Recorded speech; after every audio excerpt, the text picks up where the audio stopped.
আসসালামু আলাইকুম, সবাইকে শুভেচ্ছা জানাচ্ছি। মাসুম মাহবুব। প্রিয় দর্শক, আমি আমার স্টুডিওর বাইরে, বুঝতেই পারছেন, তারপরে সংক্ষিপ্ত আকারে আন্তর্জাতিক খবরগুলো আপনাদের দেবার চেষ্টা করছি। আমার কাছে যে গুরুত্বপূর্ণ খবরগুলো আছে তার প্রথমটি হলো, ইরান আবারও হরমুজ প্রণালীতে দুটো কার্গো জাহাজ টার্গেট করে হামলা করেছে। এর মধ্যে একটি বাল্ক ক্যারিয়ার আর অন্যটি হলো তেলের ট্যাঙ্কার।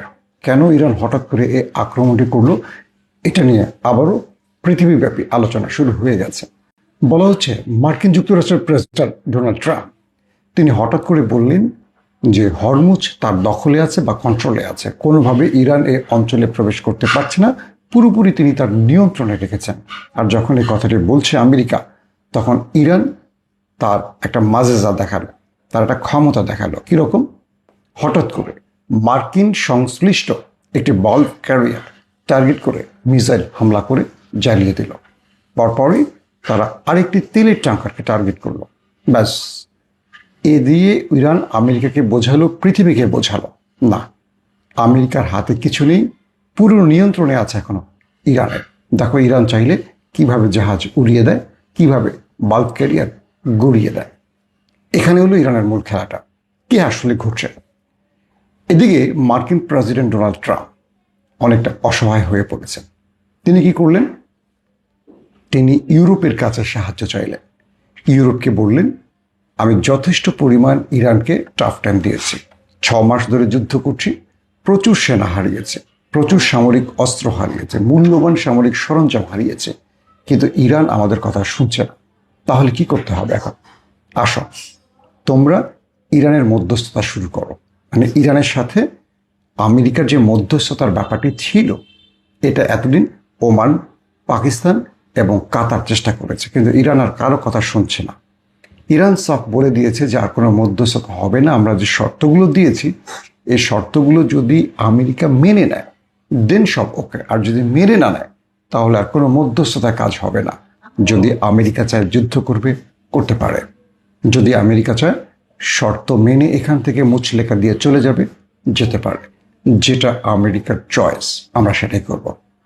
এই পরিস্থিতিতে ইরান তার মূল ফ্রেমে দাঁড়িয়ে আছে, মূল ক্রিজে দাঁড়িয়ে আছে ব্যাট হাতে। যে বলটি আসছে সেই বলটিকে ছক্কা মারছে। 4-2-1, কোনো রান ইরান নিচ্ছে না। যেই জাহাজ আসছে সরাসরি ছক্কা, মানে মিসাইল বা ড্রোন দিয়ে হিট করছে। তো এখন ডোনাল্ড ট্রাম্প বলছে কি, তারা ইউরোপকে বলছে যে তোমরা ইরানের সাথে একটা মধ্যস্থতা করো, যাতে করে ইরান আমেরিকাকে এ যাত্রায় ক্ষমা করে দেয় বা আমেরিকাকে একটা এক্সিট রুট দেয়। কারণ আমেরিকা বিশ্বমোড়ল, একটা এক্সিট রুট ছাড়া আমেরিকা যেতে পারবে না, নতুবা আমেরিকা শেষ হয়ে যাবে। আমেরিকা পৃথিবীব্যাপী যে সম্মানটা সেটা হারিয়ে যাবে। তো ইউরোপকে ট্রাম্প বলছে, তোমরা ইরান আমেরিকার মধ্যে একটা মধ্যস্থতার কি বলবো জায়গা তৈরি করো, যাতে করে আমেরিকা এবং ইরান যুদ্ধটা বন্ধ করে। যেহেতু আরব হেরে গেছে, ইরান আরবের কথা শুনছে না। তো ইউরোপকে আবার এটাও বলছে ট্রাম্প, যদি তোমরা এই মধ্যস্থতা হেরে যাও, অর্থাৎ মধ্যস্থতা করতে না পারো, আগামী দিন তোমরা ধ্বংস হয়ে যাবে। কারণ আমেরিকার যথেষ্ট তেল মজুদ আছে, বা আমেরিকার তেল কেনার একটা জায়গা তৈরি করে রেখেছে, কিন্তু তোমরা কি করবে? তোমরা মধ্যপ্রাচ্য ছাড়া কোথায় তেল পাবে? তোমাদের ব্যবসা বাণিজ্য, শিল্প, কারখানা, পুরো রাষ্ট্র কলাপস করে ফেলবে। এখন তোমরা যদি নিজ থেকে এই উদ্যোগটি না নাও, সেক্ষেত্রে স্পষ্টত ইউরোপ পুরোপুরি ধ্বংস হয়ে যাবে।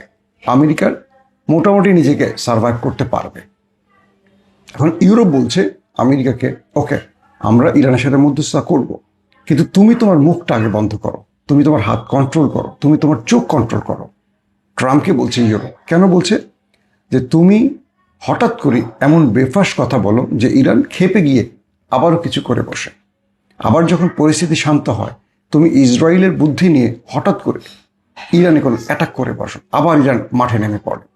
আবার যখন ইরান আলোচনা থাকে, মধ্যস্থতার টেবিলে থাকে, সব কিছু চলে, হঠাৎ করে তুমি ইরানকে গুড়িয়ে দিবে, মাটির সাথে মিশিয়ে দেবে, মুছে দেবে, এটা করবে ওটা করবে বলে ফেলো। ইরান তার ক্ষমতা দেখাতে সঙ্গে সঙ্গে আবার হামলা করে এই যুদ্ধে নেমে পড়ে। তো এই পরিস্থিতিতে ট্রাম্প, তোমাকে আগে এই বিষয় আমাদেরকে কথা দিতে হবে যে তুমি আর কোনো কথা বলবা না, তোমার মুখ তালা মেরে দাও। আর দ্বিতীয়ত, তুমি কি পারো ইরানকে আর দেখাতে হবে না, কারণ গত 6 মাস ইরান দেখেছে তুমি কি করতে পারো, আর ইরান তোমাকে দেখিয়েছে তুমি ইরান কতটুকু পারে। তো সেই হিসেবে তুমি একটা বড় দেশের বা বিশাল সামরিক শক্তির দেশের প্রেসিডেন্ট হতে পারো, কিন্তু ইরানের কাছে তুমি যে হেরে গেছো এটা মোটামুটি আমরা নিশ্চিত। তাহলে তোমাকে কথা রাখতে হবে। আমরা ইরানের সাথে মধ্যস্থতা যাওয়ার আগে তোমাকে যে বিষয়টি করতে হবে সেটি হলো তুমি ফার্দার আর ইরানের সাথে কোনো হট টকে যাবে না। ইরান যা চাইছে সেটা আমরা ইরানের কাছ থেকে আদায়ের চেষ্টা করব। এখন ইরান আবার আমেরিকাকে বলছে যে দুঃখিত, ইউরোপ এখন ইরানকে বলছে যে আমাদেরকে তেল আনা নেয়ার রাস্তা করে দাও। ইরান আবার দুর্দান্ত চাল দিয়ে বসছে এখানে। ইউরোপকে বলছে ওকে, তোমরা কি কি চাও বলো, লিস্ট দাও। তোমরা হরমুজ দিয়ে, বাবুল মান্দাব দিয়ে তোমাদের তেলে ট্যাঙ্কার নিতে চাও, তেল চাও, এটা চাও, ক্যাশ চাও, তাই তো? ফাইন, আসো, আমি তোমার কথা রাখবো যদি তুমি আমার কথা রাখো। তো তোমার আর আমার কথা কি হতে পারে? তোমার কথা হলো আমার থেকে তেল নিবা, জ্বালানি নিবা, আর আমার কথা হলো আমার উপরে দীর্ঘ কয়েক যুগ ধরে যে নিষেধাজ্ঞাগুলো আছে, স্যাংশনগুলো আছে, তোমাকে তুলে নিতে হবে। অর্থাৎ যে স্যাংশনগুলো আমেরিকা চাপিয়ে দিয়েছিল, যেগুলো পুরো পৃথিবী আমেরিকার নির্দেশে ইরানের উপর বলবৎ রেখেছে, এগুলো উইথড্র করতে হবে। মানে ইরান এমন একটা চাল দেবে, এটা ইউরোপ আমেরিকা কশিনকালেও চিন্তা করেনি, বুঝতে পারেনি। অর্থাৎ ইরানকে মধ্যস্থতার টেবিলে ডাকতে হলে, অথবা ইরানের নিষেধাজ্ঞা থেকে বা হরমুজ প্রণালী দিয়ে তেল আনা নেয়া করতে হলে, ইউরোপকে বা ইউরোপের জ্বালানিকে বাঁচাতে হলে, বা ইউরোপের শিল্প বাণিজ্যকে রক্ষা করতে হলে এখন ইরানের শর্ত মানতে হবে। আর সেই শর্তটা কি? ইরানের উপর যে নিষেধাজ্ঞাগুলো আছে সব প্রত্যাহার করতে হবে। তার মানে ইরান বলে দিচ্ছে যে আমার পণ্য তোমার দেশে যাবে, যেভাবে পৃথিবীর একটা দেশ তার আরেকটা দেশে তার পণ্য বিক্রি করে থাকে, আমার যে টাকাগুলো ফ্রিজ হয়ে আছে সেই টাকাগুলো ফেরত দিতে হবে। আমার নাগরিক যেভাবে চায় সেভাবে তোমার দেশে প্রবেশ করবে, ব্যবসা বাণিজ্য করবে, ইরানের পণ্য তোমার দেশে সেল হবে। শুধু তুমি আরবের নয়, তুমি ইরানের তেল এবং গ্যাস কিনতে হবে, এবং পুরো ইরানকে সেই ফ্রিডম দিতে হবে ওয়ার্ল্ড ওয়াইড। এখন ইউরোপ এটা ভাবছে, অর্থাৎ ইরানের উপর থেকে এখন এই নিষেধাজ্ঞাগুলো প্রত্যাহার হতে পারে, এবং এই বিষয়টি ইরান এত যুগ ধরে নীরবে চেয়েছে।